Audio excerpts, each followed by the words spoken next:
Do you have chronic depression? No, but I did for 13 years and I got out the other end of it. I still need to do a video on how I got out of depression. I think that would probably be a little bit helpful. I definitely used a lot of strategies that I don't really widely see. I want to make the content that I would have benefited from when I was really struggling. People in the stream keep asking me how I got over my depression. And I wanted to put all of that information in one place. I wanted to be able to make something that helped so many people who were in the position I was not long ago.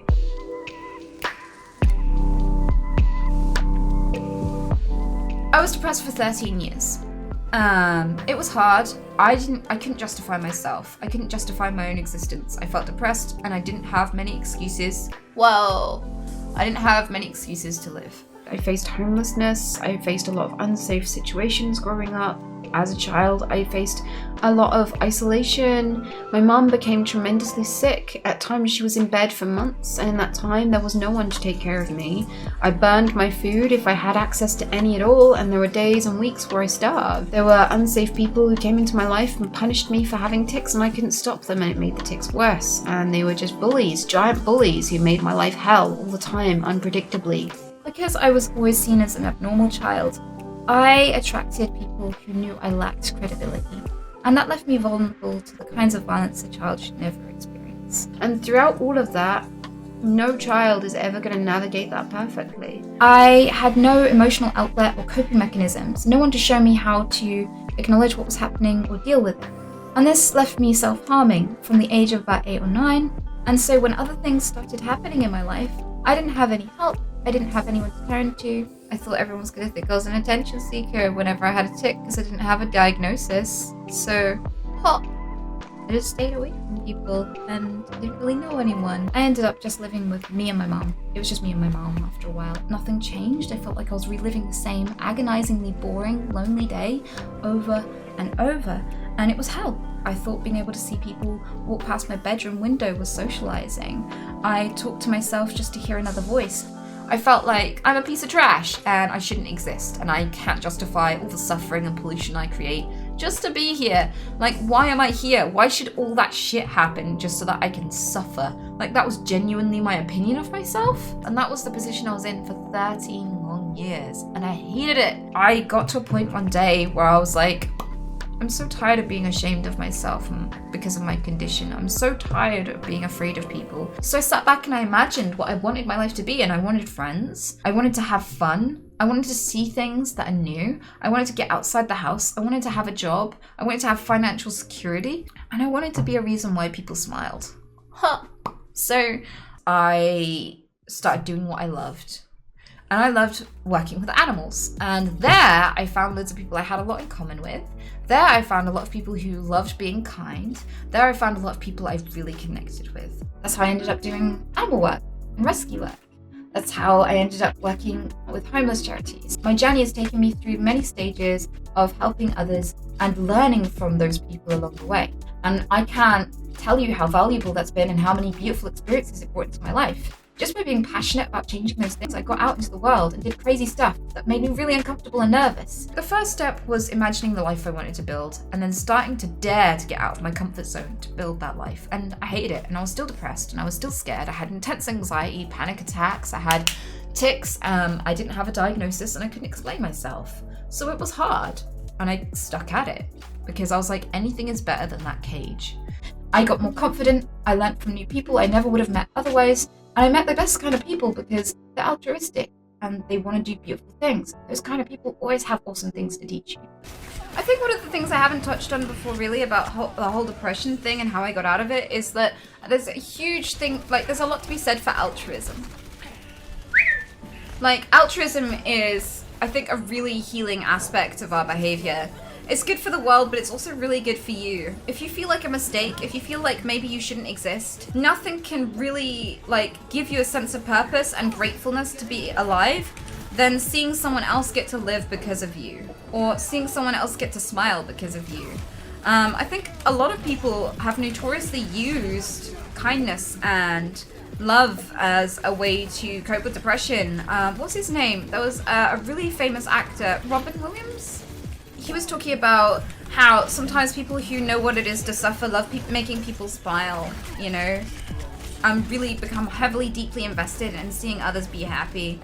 And that's so true. I mean, I don't want to misquote him, but you should totally look up some of the things he said about it.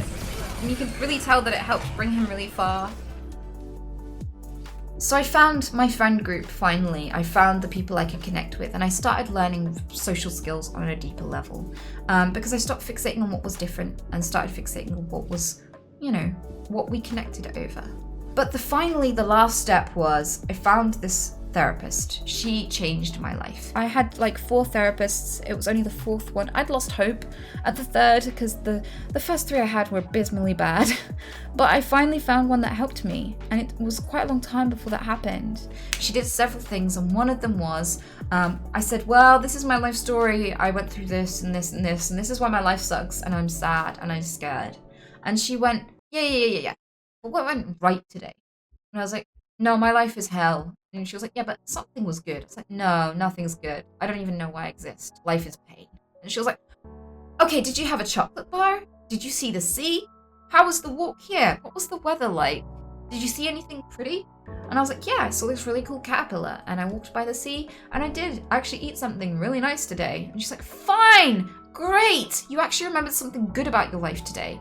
It's there in your life, you're just not seeing it. And I was like, holy fuck. So I wrote down every single day in my planner something that was cool about the day. This was the pivotal way that she helped me to love my life. So she said, every time you have a tasty piece of chocolate, I want you to keep the wrapper in there. Every time you go somewhere cool, I want you to put the train ticket in there. Every time something goes well, I want you to write a note and put it in there. And every time you're really feeling low and you don't want to live anymore, I want you to open that box and see all the reasons why life is worth living and all the things that did go right. I think one of the key things that I was learning that was keeping me depressed was that depression lies to you. It's like this little gremlin in the corner of your mind that sits there watching everything you're experiencing and tells you bullshit about it. It's a self-feeding monster. It will weigh you down when you're in bed and stop you from getting up and being able to get on with things, and then persecute you for not having done them. It's the kind of gremlin that will stand there behind you when you're looking in the mirror and say, you're too fat, you're ugly, you're not successful enough, you're not popular enough, nobody's gonna like you, you're boring. Why do you even open your mouth? Everything you say is stupid. The thing is, that gremlin is you. You're bullying yourself. And the weirdest thing about it is, I realized that I never bully anyone else the way I bully myself. I was holding myself to a standard that nobody else was holding me to, and that I would never dare hold anyone else to. I was only being an asshole to myself, and I didn't understand why I couldn't extend the same level of compassion towards myself. It just sounded reasonable. When you're depressed, those lies make sense. It doesn't seem so ridiculous. When you're not able to challenge it, it wears you down quietly. So when I finally tuned into that voice, then I started to challenge it. Every day I started recording things that I liked about the day, one thing. And then when I felt really down, like cripplingly down, and I didn't think I could handle it anymore, and that gremlin was like, see, the world's shit, and you should feel shit, I would turn and look at my diary of like planning and stuff, and look at the bottom of each day and go, every single day a cool thing happened. My days are way more awesome than I remember them because of you.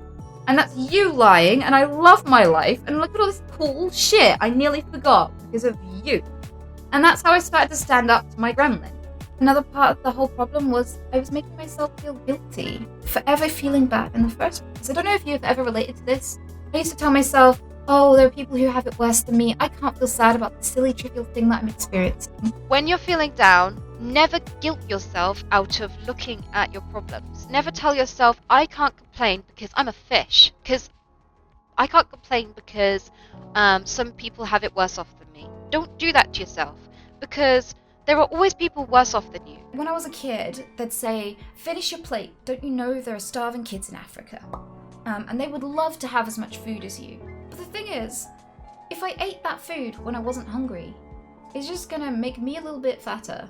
And it's not going to save any kids in Africa. They are far away. They're never going to know you even thought about it. It's not helping them. It's not helping you. By this weird illogical token that, you know, if anyone has it worse than you, you're not allowed to feel bad. That's so stupid, because then the only person in the world who's allowed to feel bad is the person dying the most horribly right now. And everyone else just has to be happy that they're not them. the best thing to do when you're feeling sad is to look at the cause of the problem and see if you can turn it around and apply your energy to turning it into something better in your life, rather than telling yourself you're not allowed to have feelings, because that's unhealthy and it keeps you turning away from the elephant in the room. And for as long as you face away from your problems, you'll never be able to fix them. If you need to cry, cry. If you need to feel sad, feel sad. All I'd recommend you do, rather than put yourself down about it, is take care of yourself. Know what's coming and be your carer. Go eat something nice, do something comforting, watch something calming. Take some time for you to be with that feeling and to let it pass. There are people in chat who are like, yeah, that's all wishy-washy, that's great and all, but that's just a concept and it's not gonna pay my bills and it's not gonna get my boss off my back. It's not gonna make the girl I'm in love with fall in love with me that doesn't actually like me or know that I even fucking exist. It's not gonna make me pretty, it's not gonna make me rich, it's not gonna make anything better. Those concepts are just words. And I've got to say, if that's what you need in order for you to be happy, you're never going to be fucking happy. I'm sorry, but the happy people don't need things to go their way all the time and to just get everything they want in life before they can be happy. That's what brats need, you know? Brats aren't happy. Nobody likes brats. When you're fixating on what you're not getting instead of everything that you presently are, you're shitting on yourself and you're shitting on your own life.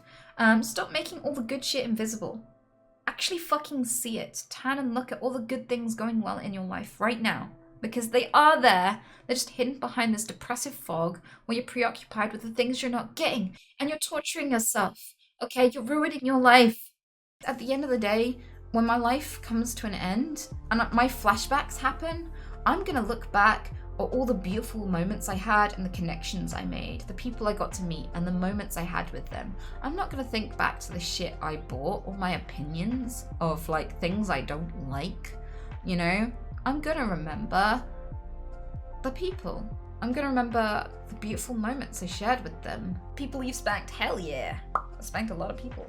Positivity is a muscle. You have to flex it, you have to exercise it every day, and it will get stronger and stronger. The more it grows, the more positive you are, the more positive things happen to you. Behind all the physical stuff I was doing to manage my emotions and make them more positive, other things happened too. And one of them, one of them was dick, one of them was a fat fucking dick. Wow, classic wow.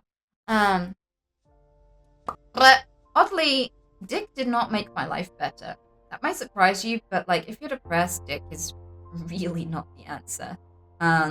That does not have consistent results. You are the universe experiencing itself. You've been dead matter, you've been drifting rocks, you've been drifting gas and unconscious mass for billions of years. You get this one moment to enjoy life and you're fixating on the things that aren't going right yet. I'm sorry, but life is never going to be perfect. The only way you're going to be happy is if you learn to be happy alongside life's challenges. And you know that therapist, the one that changed my life? She has a disability and she works from home. She opened up to me and she told me that she'd had a hard life too and she'd been through some dark things too. And she used that as an excuse. She let those experiences be the tools she crafted something beautiful from. She allowed me to get out there and help other people and make them smile and really connect and enjoy life. And she did that from her living room, despite all the challenges she faced. When things get hard for me, I want to be like her. She showed me how to be happy, no matter what challenges come my way. And I gave her a piece of sea glass. It's this tiny little cod bowl stopper. It's really rare, and it's a little ball. When you throw it in the sea and it's trash that you didn't want anymore, hundreds of years ago, it's supposed to smash and just turn into shards of glass and disappear. Yeah? But this little tiny bit didn't. It stayed perfect. It rolled around in the water. It faced every storm. It got smashed against rocks, but didn't break. Instead, it came out something beautiful and highly sought after. It became a jewel. It became better. All the wear and all the scuffs on the surface made it frosted and beautiful. It turned it into sea glass, highly sought after sea glass. It should have been broken by everything it went through, and instead it came out something more beautiful. And it made me think of her. So I gave it to her and I said, this is why I think of you when I look at this, and it's why I want you to have it. And I'm okay now, and I'm probably never gonna see you again. And that's kind of weird that I'm happy that that's the case, because you're awesome. But yeah, you fixed me, and I'm gonna go out in the world and do great things because of you. So I want you to look at this and know that this is why I think of you, and thank you. Here's a little tip, just in case, a little survival tip for those of you who have a gremlin, if you think that it might put you in a really serious situation, and I'm guessing you know what I mean. Then I would say Wrap a £5 note or whatever currency you have, wrap a little bit of money around a card, have 2 numbers or 3 numbers on that card.